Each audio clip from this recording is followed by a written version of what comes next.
Hey guys, and welcome back to the channel. My name is Ari, and hopefully you'll stick around for a quick video.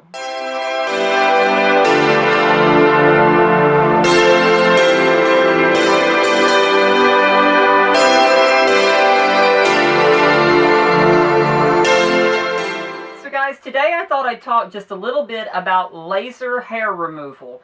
I, like a lot of trans girls, have laser hair removal.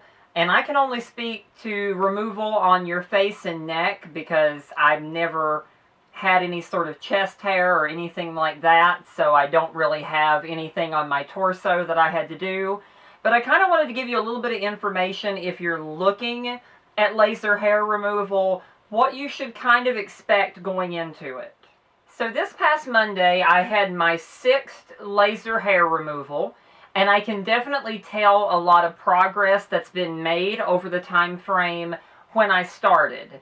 When I say I've had 6, what I did was I purchased a package, basically. And the first thing you're going to need to know is, under most cases, you do get what you pay for, because the price usually is going to tell you, not always, but is usually going to tell you a little bit about the quality of the laser. And that price is usually not going to be cheap. You know, if they're talking about a full area, like in my case, the cheekbones down to the neck is what I have done. And you can safely bet that you're going to be close to $4,000.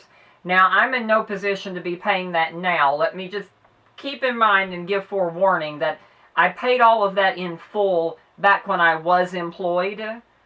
So I'm not being irresponsible on this. It's already paid off. That's why I have to continue to go, because that would be more wasteful. But anyway, we'll go a little bit more into some of the details on some of the things you need to know. So yeah, like I said, it is expensive and it is time consuming. There are a lot of headaches along with it. The first thing they'll tell you is that it feels a little bit like a rubber band sort of snapping your skin. Personally, I think that's a bit of an understatement. Just to be honest with you, I think it hurts like hell. I've had it done from cheekbone to neck. Now, like I said, this was my 6th time. I started, I believe it was in May of last year. And I have seen a lot of reduction. Talk a minute about what I've seen in that. So when I started, I had a lot of facial hair that would grow, both the mustache, underneath, and on the cheeks. Now I'm down to where I get some above the lip and a little tap, like a little soul patch that wants to grow right below my lip. But the cheekbones are pretty much clear through here. I don't have much that has to go into it. When you go for laser, you can't have any makeup on, which is really hard for me because I don't leave my house without makeup. I am super, super sensitive to that, and even on this channel, while I like to come and present myself, you're never going to see me come on here without my makeup on. And that's one of the reasons, aside from the fact that I'm not that good at it, that I don't do anything about how I do my makeup, because you ain't going to see me without it on. I just don't go there. But you have to go with no makeup on. When you leave, it looks like you've been knocked around quite a bit. This last time, right through here, basically what would look like a beard, except it was all red. And it'll take a couple of days usually for that to tone down. I always plan ahead of time that I am going nowhere. I have it done in the morning, and I'm going nowhere but straight home after I have laser. And I'm not leaving my house for at least 24 hours. Some people have better healing times than others, and the redness goes down. But the redness really isn't the only thing you have to deal with. There's also the fact that it singes any hair. You're not going to be able to shave prior to it because they need some stubble to know where to focus the laser and to give it something to pinpoint on, because it goes for the pigmentation in the hair.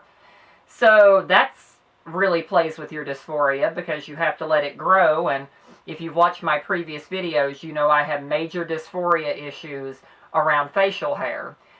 But it usually takes me probably a good week before I feel fully comfortable, and this is less than a week that I'm doing it. But before your face really starts to go back to normal, shaving is a pain because it's like trying to shave splinters off because the little hairs have been scorched. It is really not a simple process. One thing you have to keep in mind is the results are definitely not instantaneous. You know, it takes about a week, like I was saying, before I start seeing it. The big thing I look for is when does the shadowing beneath the skin disappear. That's when the follicle itself is gone. And I'm probably at my happiest when I don't have to try to put my makeup heavier in some areas because of that shadow effect you get by hair beneath the skin line. So it is not an overnight change. From your first appointment to your second, you're probably not going to see like this massive reduction in hair. I've probably seen a good 70% reduction from when I started, and I'm going to be doing this through the rest of this year before I'll be finished. One thing you also want to prepare for is they will not take you in for any type of laser if you've had sun exposure. So that basically means that for me, going through this summer, there's not going to be any beach trips. Not that there was anyway, because, hello, unemployed girl. But there's not going to be a whole lot of outdoorsy activities because they'll cancel my appointment if they see that I've had sun exposure.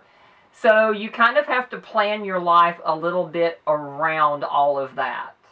My one horror story from laser is the one time I went and I thought I had gotten all my makeup off and they went over it, but we still missed a spot right here on my neck. Now the reason they won't let you wear makeup is because a lot of times the laser will react to it, and not in a positive way. In my case, the laser hit the spot on my neck that had some makeup and basically shot across my neck, and I ended up with a nice bruised, hickey-looking thing on my neck for a couple of weeks until it healed. So when they say no makeup, they mean it for a really, really good reason.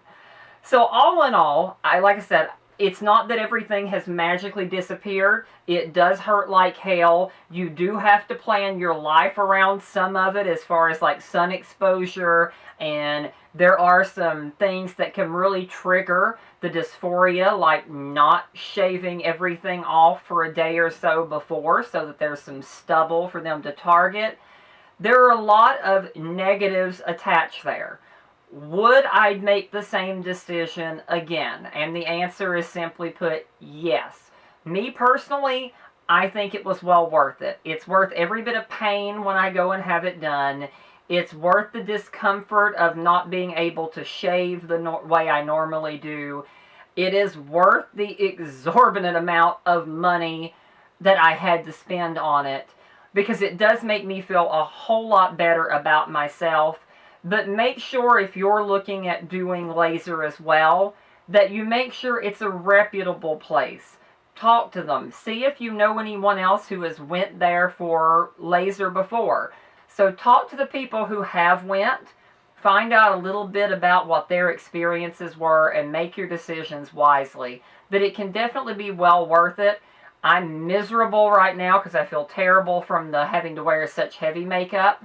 But you know, I can deal with it because I know, give it a week and I'm going to be on top of the world confidence-wise because my skin is going to look so much better. But that was just a little bit of input on my lovely experiences so far with laser and a few tips and tricks. So guys, that's pretty much the video for today. If you enjoyed the video, give it a thumbs up. Go through, if you haven't already, and click subscribe. Leave a comment.